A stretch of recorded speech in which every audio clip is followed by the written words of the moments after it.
So no matter where they were performing, it will decline. So I've got this guy, and the staff says to me, he gets up and pees on the floor and poops and leaves it over here, and he's doing it on purpose. And he's not in a special unit because he's pretty high functioning, but at night he's confused. And I'll say, do you really think he's doing it on purpose? Well, yeah, I know so, because some nights he goes to the bathroom. So her deduction is because he did it right one night, but then he pees on the floor, she feels like it's personal and that he's being a behavior. She has an unrealistic expectation, and that will lead that person to scold them and to talk down to them and say, why did you do this? Instead of treating them with dignity. Another beautiful place. That is that's the Tasman Sea. Okay, so to have realistic expectations, probably the easiest thing is don't expect anything. Just have no expectations. But also remember that amnesia, they can't remember, so if you say, I'll be right back, we'll take a shower, right back is gone. You're gonna have to start all over. Remember, they have brain failure, they're vanishing every day, and it's progressive and finally fading away. Whatever you can do for difficult behaviors, ignore it, walk away. I saw this caregiver come in with a sling on her arm and a cast. What happened? Oh, Lewis, he bit my arm and threw my hand back. Tell me what happened. Well, he was walking around with his pants on the ground, and I went up and I tried to dress him, but he had soiled himself, so I got 2 more helpers, and all 3 of us tried to help him, and he became aggressive and twisted her arm. So just remember, back away and keep yourself safe. In 5 minutes, they might be calm. And sometimes too many people is not a good idea. 2 people standing back is okay. I had another lady who went in, and she was in a chokehold. She put some towels out, said we're gonna have a shower, turned her back, and then the guy put her in a chokehold. Now nobody else was around. And you don't think these people can do it? They can. They don't do it too much, because you guys, first of all, screen really well for who you've got back there, and the minute something looks dangerous, they do go out of here. Or they call me. Or both. Well, you know what? The goal is to have somebody age in place and not move. Because they know their room, they know you, and you are their family. So these are people, we want them to stay right where they are instead of moving them. Because you move them, you all know, they go to the hospital and it's terribly scary.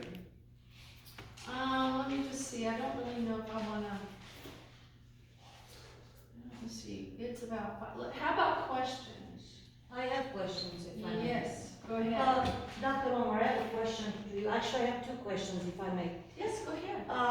We appreciate you here. Actually, we are the number 1 people that touch them and see symptoms and relate to our nurses, then comes to you. And that reflects what I want to say in dementia. I would like to ask you, in regards to the UTI, it's very common. All of them seniors and the stage and also hospice. And you mentioned comfort.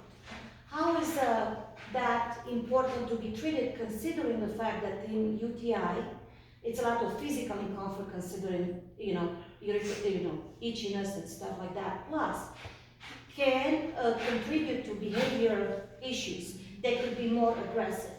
In that respect, you say in dementia, the only medications that apparently come on market right now is like Namenda or Aricept. So you say it's not a progress in that, and we know they never got better. Those factors that could comfort them in regards to UTI is still worth it to be treated you as doctors, or how that works? I almost brought my UTI paper. Thank you, great question.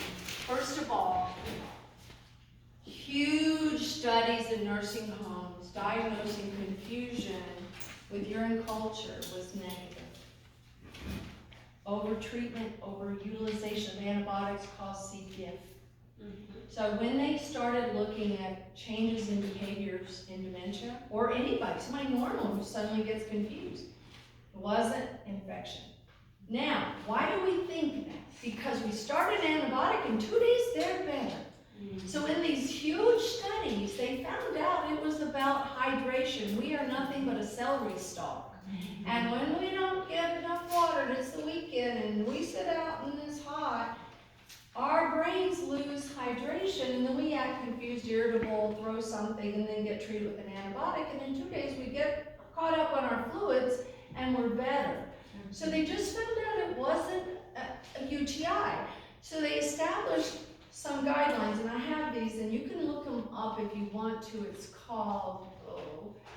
called Red, Yellow, Green Urinary Tract Management in Dementia. It's on Google. You can print it out here. It will say to you, person is different, acting confused. Urine stinks. Smells strong, looks cloudy. Not a UTI, but we would say monitor, okay? Increase fluids, check temperature. If they're able to communicate basic needs and can say, yes, it burns when I pee, then you are at the yellow light and you should call me and we'll probably be treating it if it burns when they pee. If they have no fever, their urine is just stinky. In women, it can be vaginal. It can be vaginal bacteria from stinky, moist briefs. It can also be when you sit in a wheelchair and your bladder sits, you go pee, and I'm guilty. I retain 250 cc's because I get up and I'm in a hurry.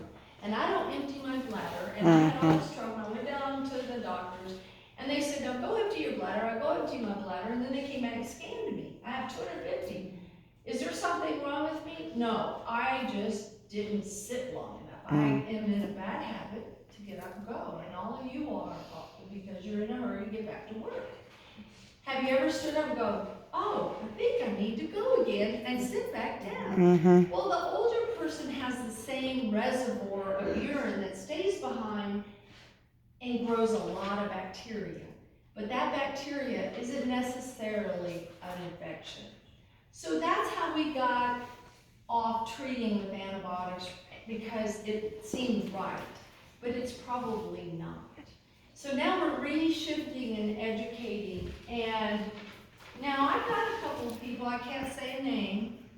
JN recently moved to Serenity. I know her really well. I got a lady in another facility.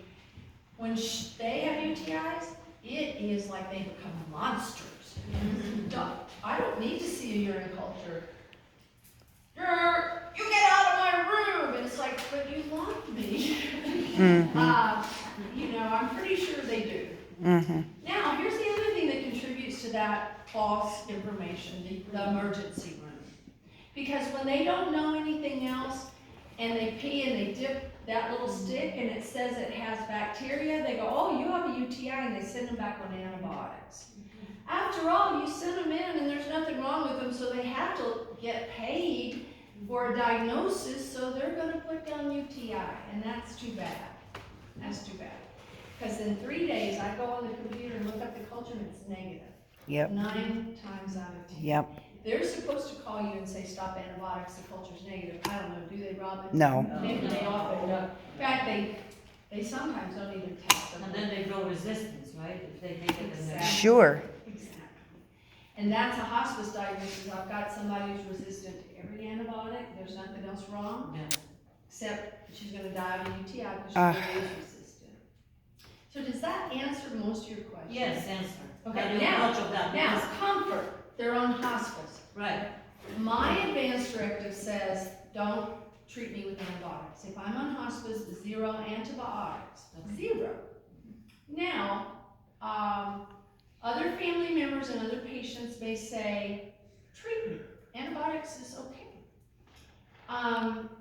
We can treat with pyridium to numb the bladder. We can use Urispasa for bladder spasms, or we can use an antibiotic for comfort. So if they are uncomfortable, they got Foley catheter, they're screaming with spasms, an antibiotic can be a comfort measure. It can be. So we can relate to you in cases when we have this residents that look uncomfortable Absolutely. and could be just to let you know. Sure, sure. You know, you guys are so important to me because what you know is you know these people and you say, nah, this isn't right, there's something wrong. You don't have to make a diagnosis, you don't have to be, you know, educated on whether or not this is an infection, or if this is viral, or if this is bacteria, or this is a tumor. Just knowing your resident is not acting right. Now, if that happens, just watch them over your shift, pass it on to your nurses, and vital signs. How important are vital signs? Why do we do vital signs? Because they're vital. If you're vital, if your vitality is gone, you're dying. So they don't have fever. Their pulse rate's normal. I'm not too worried. If their vital signs are not too good, call. You call. Did I finish? We are 2 minutes. Boy, there's so much more, but I think this is a swing bridge going over. I think that might be it. Okay. Yep, that's it. Any questions? Oh, in the future, if I come back, I'm gonna do resident to resident conflict. Did you all hear about the 98-year-old who killed the 99-year-old? No. Google it, deaths in nursing homes by murder of roommates. Oh. It happens. Oh. Yeah. Yeah, it happens. It won't happen here. You guys are Serenity.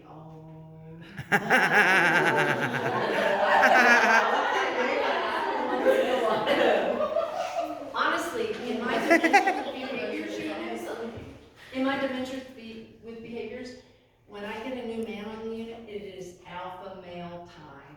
And I'm telling you, it might be a really old lady, but there'll be somebody who'll go fight that man to prove they're already the alpha male. Happens as soon as they get a new resident, every time. So resident to resident conflicts are really real, but you don't have to worry too much. Catastrophic events, reactions, I don't think you guys really have much of that. But you never know when you're going to have one, and that's when a resident has delirium, and they're out of their mind, and they might become very violent. But we had that in the past in Serenity, Yeah. Arby, John, was it mine? No. John Doe, what did John Doe do when he had a catastrophic event? oh, he was like a madman, he was like trapping everybody inside the bedroom, I wasn't there. Oh, yeah, I remember that. Yeah, Yes, and he was like, almost like my So- local used to have teachers that. I have He to was tell like you a one kid. story. So I had a little guy, his name was Patrick. And Patrick was homeless. And then he got dementia and was homeless. And so finally he got into care. And he was pretty benign. He just liked to fix things. He'd take TVs off and tear them up.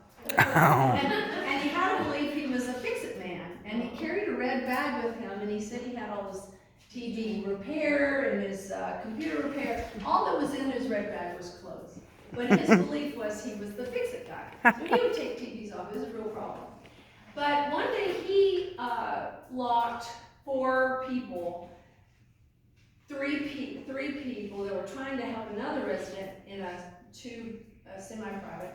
He locked them in and wouldn't let them out. He had believed they came in to steal his shoes. And that's a homeless type of reaction, you know, get away from my campsite, these are my shoes. So I had heard the page for the, what do you call this, maintenance, to come and remove a window so they could get out. They were really trapped. So they told me about it, and I told the staff, draw me up some liquid Ativan. So I went to the room, I'm in my lab coat and my stethoscope, and I knock on the door and I say, I'll just use Mr. Patrick Smith, this is the FBI, I'm here to take a report on the theft of your shoes. He opens the door and lets them out. And he walks with me, he goes, it's about time. So we go in the med room and I said, I'm here to take a report. He goes, well, these people came in and they were attacking me. And I said, well, I want to have you walk with me and look, you show me how they got in. He goes, I will. And I go, first I have to give you your vitamins. It was just that quick. He goes, oh, I don't take those. And I go, I'll get fired if you don't. Okay, so he opens his mouth, I squirt it in. And then I said, now let's go find out how those robbers got in. And he walked with me, and he believed I was the FBI, even though I was in a lab coat. I told him I was, and he believed it. So somebody who's delusional, who believes somebody's stealing because that's part of their homeless situation, can be redirected. So if you're ever locked in a room, somebody needs to become an authority. The sheriff, the FBI, and somebody needs to come in and say, the FBI needs a report. Alright? There's all kinds of tips I could show you guys. But, okay, thank you. It's 3:05. I really appreciate it. Thank you, Dr. Roemer. Okay.